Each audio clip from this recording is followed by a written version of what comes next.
समजा आपल्या आयुष्यात असा एक माणूस आला ज्याचं कोणतंही नाव नाही. म्हणजे नावच नाही? बापरे. हो, नाव नाहीये. जो आपल्या आयुष्यातले सगळ्यात मोठे गुंतागुंतीचे प्रॉब्लेम्स अगदीच चुटकीसरशी सोडवतो, पण त्याला स्वतःला मात्र कोणत्याही नात्यात अडकायचं नाहीये. इंटरेस्टिंग हे. आपण अशा माणसाला काय म्हणू? आपण सर्वांनीच याचा 1 मिनिट शांतपणे विचार करायला हवा. कारण आज आपण याच एका वेगळ्या वाईबवर हातात चहाचा कप घेऊन एकदम मोकळ्या गप्पा मारणार आहोत. आणि आजची ही सखोल चर्चा एका अशा विषयावर आहे ना, जो ऐकल्यावर कुणालाही वाटेल की हे फक्त एका पुस्तकातलं कथानक नाहीये, तर हे आपल्याच मनातलं, आपल्याच रोजच्या जगण्यातलं वास्तव आहे. अगदी बरोबर. आपण आज ज्या सोर्स मटेरियलवर डीप डाईव्ह करणार आहोत ते मुळातच खूप स्पेशल आहे. हो ना. आणि आजच्या या चर्चेसाठी आपण जे पुस्तक निवडलंय ते म्हणजे व.पु. काळे यांचं अत्यंत गाजलेलं असं पुस्तक पार्टनर. वपूंची ही कलाकृती म्हणजे अक्षरशः जगण्याचं एक वेगळंच मॅन्युअल आहे. यार ॲक्च्युली 70च्या दशकात लिहिलं गेलेलं हे मॅन्युअल आजच्या आपल्या धावपळीच्या आयुष्याला कसं चपखल लागू पडतं हे बघणं भारी आहे. अगदी. म्हणजे सातारून, कोल्हापूरहून किंवा कोणत्याही छोट्या शहरातून पुण्यासारख्या ठिकाणी येऊन सेटल झालेल्या आपल्यासारख्या प्रत्येकासाठी हे खूप रिलेटेबल आहे. हो, ती स्वतःची स्पेस शोधण्याची चाललेली धडपड, फ्लॅटमधली अपुरी जागा, हे सगळे या पुस्तकात कसं जिवंत होतं याची उत्सुकता मला तर खूप आहे. आणि याची सुरुवातच एका अशा सीनने होते जो आपल्याला थेट त्या मानसिकतेत खेचून नेतो. पुस्तकातला मुख्य नायक आहे श्रीनिवास, म्हणजे ज्याला सगळे श्री म्हणतात. हां, श्री. तर तो एका मेडिकल शॉपमध्ये काउंटरवर काम करणारा सर्वसामान्य मुलगा आहे. तो त्या काउंटरवरून मुंबईतल्या माणसांचं दुःख, आजारपण, त्यांची ती जगण्याची धडपड अगदी डिटॅच्ड होऊन बघत असतो. यार ॲक्च्युली विचार केला तर तो काउंटर म्हणजे फक्त एका दुकानाचं फर्निचर नाहीये. मग काय वाटतं तुला? ती एक अदृश्य सीमारेषा आहे. त्या काउंटरच्या एका बाजूला आजाई त्रस्त असलेलं जग आहे आणि दुसऱ्या बाजूला श्रीसारखा एक कर्मचारी जो त्या दुःखाचा मूक साक्षीदार आहे. तो स्वतः आतून किती तुटलेला आहे हे कुणालाच दिसत नाही. हो, ते तर आहेच. आणि इथेच वपूने एक भयानक वास्तव मांडलंय, सेकंड हँड सन. बापरे, हा शब्दच खूप हेवी आहे. हो ना. म्हणजे बघ ना, श्रीच्या घरात त्याचा मोठा भाऊ आहे अरविंद. आता अरविंद शारीरिकदृष्ट्या थोडा कमकुवत असल्यामुळे तो आईवडिलांचा अतिशय लाडका आहे.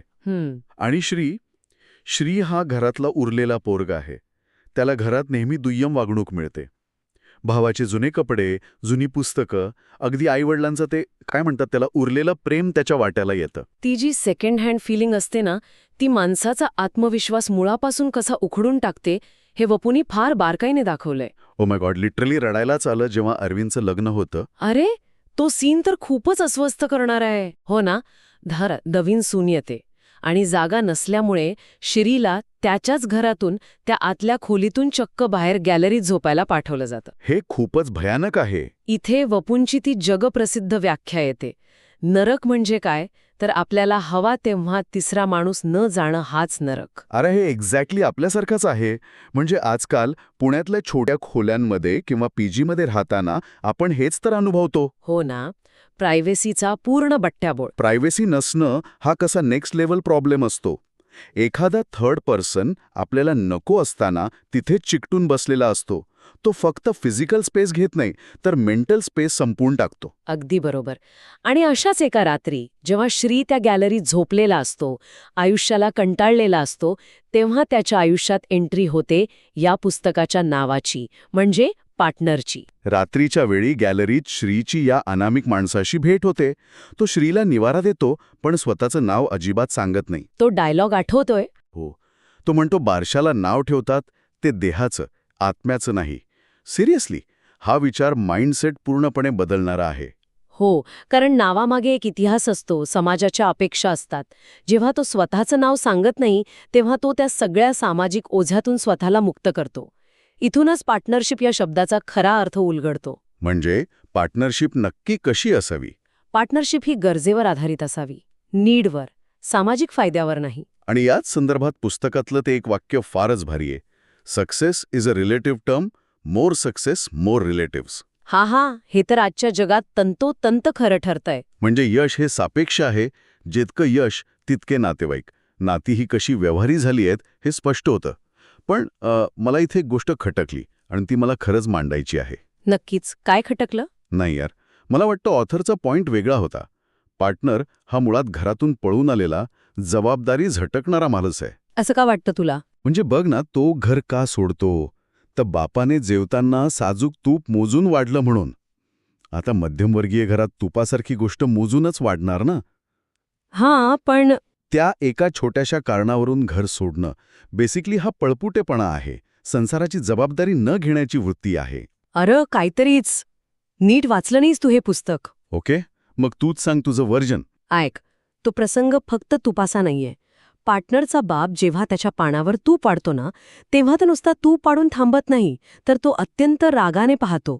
पार्टनरला त्या बापाच्या डोळ्यात 2 ठिणग्या दिसतात. 2 ठिणग्या. हो, आईबापाचं प्रेम जेव्हा एखाद्या खानावळवाल्यासारखं असं मोजून मापून मिळायला लागतं ना, तेव्हा तो अपमान मरणाहून भयंकर असतो. अच्छा, म्हणजे तो फक्त पैशांचा किंवा तुपाचा प्रश्न नसतो. अगदी. कुटुंबात जेव्हा तू किती कमवून आणतोस यावर तुला काय वाढायचं हे ठरू लागतं, तेव्हा तो प्रेमाचा व्यवहार होतो.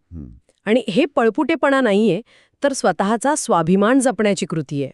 छायला लई भारी आणि विचार करायला लावणारा हा प्रसंग आहे. यार, तुझा हा मुद्दा ऐकल्यावर मला त्या प्रसंगाची खोली खरंच जाणवते.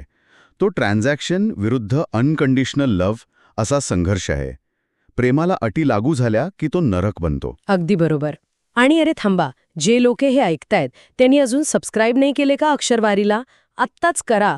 दर आठवड्याला नवीन भाग येतो आपला, त्यामुळे नोटिफिकेशन ऑन ठेवा.